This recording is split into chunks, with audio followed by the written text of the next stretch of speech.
hari ini? Sehat? Bagus. Sudahkah kalian sarapan hari ini? Tentu sudah ya. Nah, anak-anak, pernahkah kalian merasa sakit perut setelah sarapan atau setelah makan siang? Bagaimana rasanya sakit perut? Oh, sakit sekali ya. Nah, hari ini kita akan mempelajari tentang organ pencernaan pada manusia dan hewan. Apa saja organ-organ pencernaan yang dipakai oleh manusia dan hewan.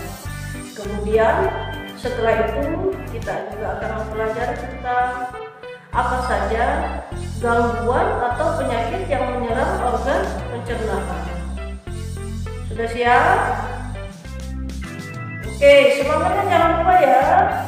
Ya, ayo silakan simak video berikut. Halo anak-anak hebat, selamat datang di channel Bu Nurmi.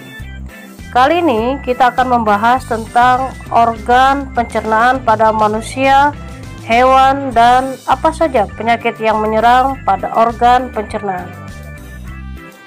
Anak-anak hebat, apakah kalian pernah makan? Ya, tentu saja, karena kita adalah makhluk hidup yang membutuhkan makan untuk dapat bertahan hidup.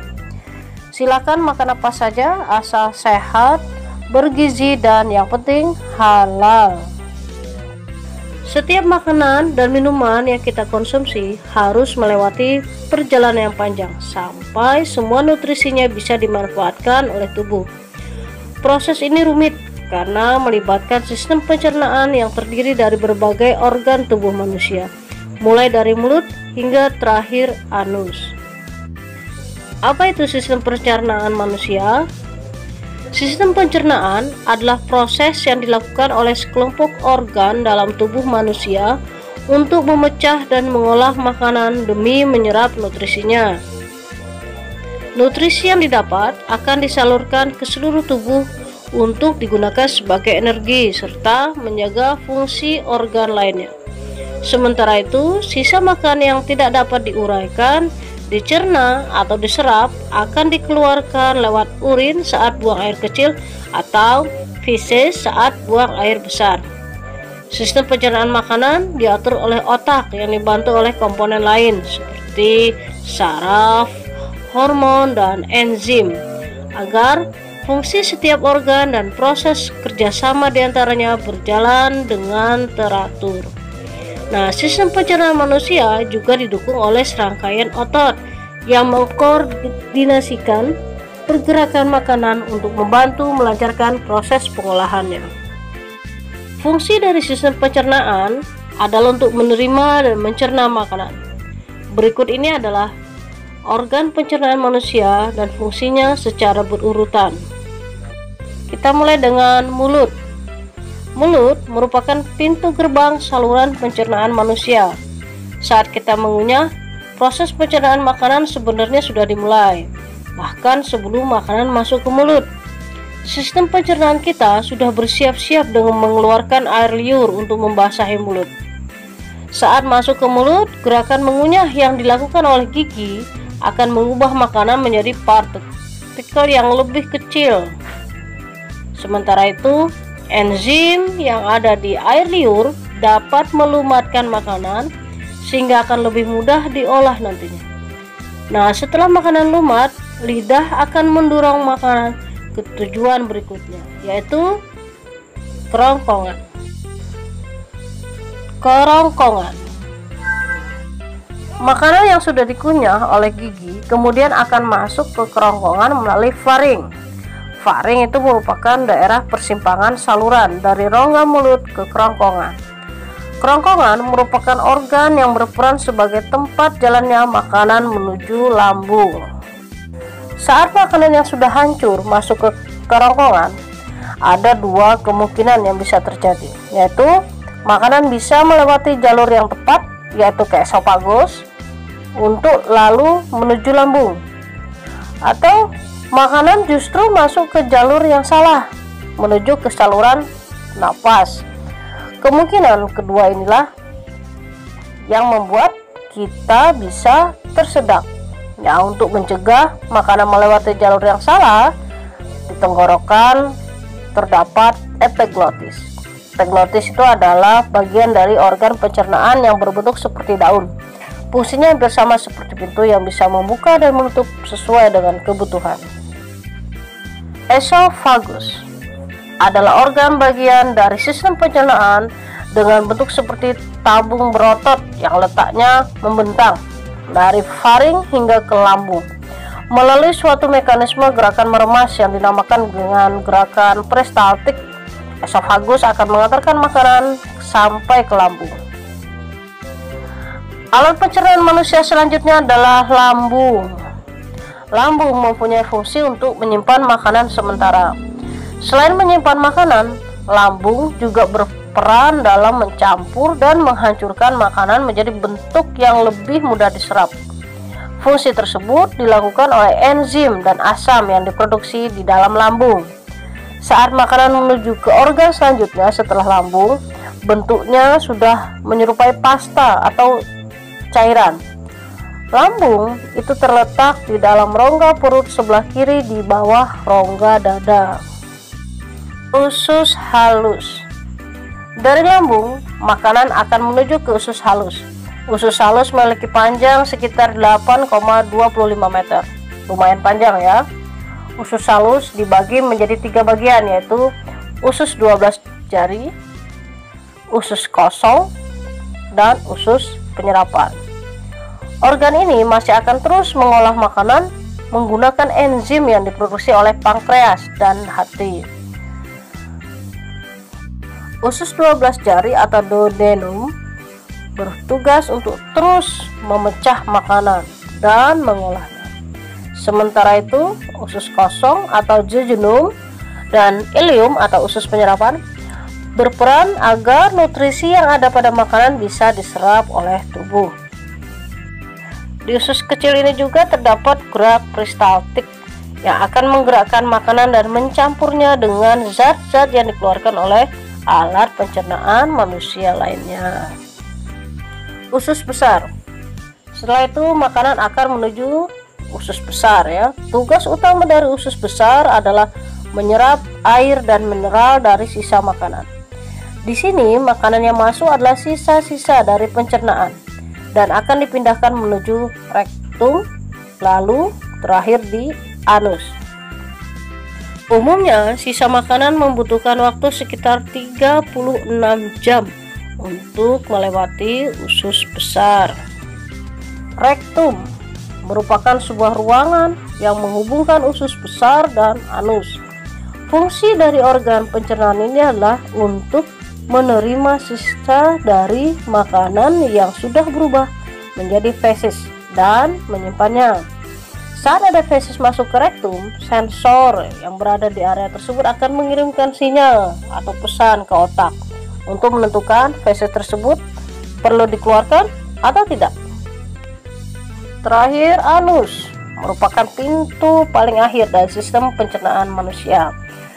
Organ ini terdiri dari otot yang digunakan untuk menjaga dan menahan feses keluar dari rektum jika belum saatnya.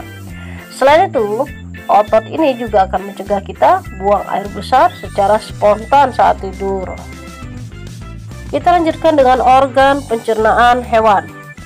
Organ pencernaan pada serangga. Pada serangga, makanan yang masuk itu dikunyah oleh mulut, kemudian masuk ke tong bolok yang berfungsi sebagai tempat penyimpanan sementara. Makanan yang disimpan lalu masuk lagi ke empedal atau lambung pengunyah untuk dilumat dan dihancurkan.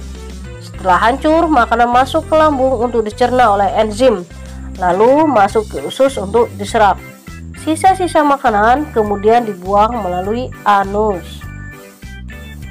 Berikutnya, organ pencernaan pada hewan ruminansia atau hewan memamah biak. Merupakan sekumpulan hewan pemakan tumbuhan atau herbivora yang punya dua proses pencernaan makanan. Pertama dengan mengunyah makanan yang sudah dicerna di dalam perutnya, kemudian dikeluarkan lagi untuk dimakan kembali nanti pada proses pencernaan yang kedua. Hal ini memungkinkan hewan ruminansia dapat mendapatkan sari-sari makanan yang dapat memberikan nutrisi bagi pertumbuhan dan perkembangan hewan ruminansia. Pengeluaran kembali makanan yang telah dicerna sebagian yang disebut dengan cadangan itu keluar dari rumen dan mengunyahnya untuk kedua kalinya yang disebut dengan cuding. Hewan ruminansia memiliki lambung dengan beberapa ruangan.